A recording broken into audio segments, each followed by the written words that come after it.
चाषी मुंडरे चड़क हुतु हुतु होई जलिगला धान गदा प्राय एकर एकर जमीर धान पोड़ीगला निया आरी पाउंस होईगला वर्षक जाकर परिश्रम।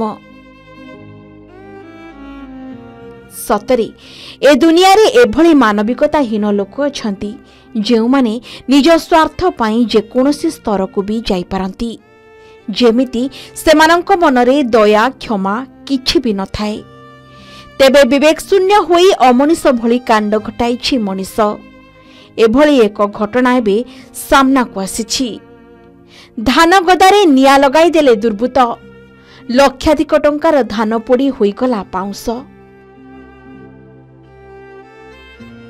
नयागढ़ जिला बाघेरा गाँवर बनमाली परिडा 4 एकर जमीरु धान आनी तांको बिलरे गदा मारी रखिथिले। हेले गतकाली रातिरे केही दुर्बृत्त आसी तांको धान गदारे निया लगाई देथिला।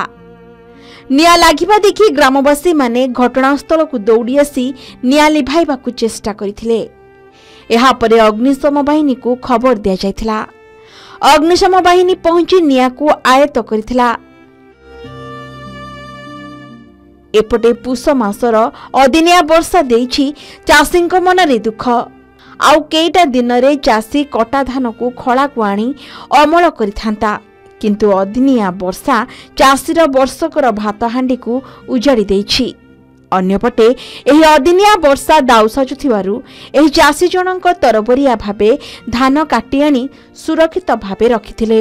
हेले राग हिंसारे केही दुर्बृत्त एभली निया लगाई देथिबा बेले एबे वर्ष सारा केमिति पेट पोषिबे चिंतारे एही चाषी परिवार। आज्ञा आम पानी छाणी धान आनी थोइथिले मो स्वामी मो पुअर मईसी की जाइथिले आउ आम गद्दारे के निया जेंगी देछि।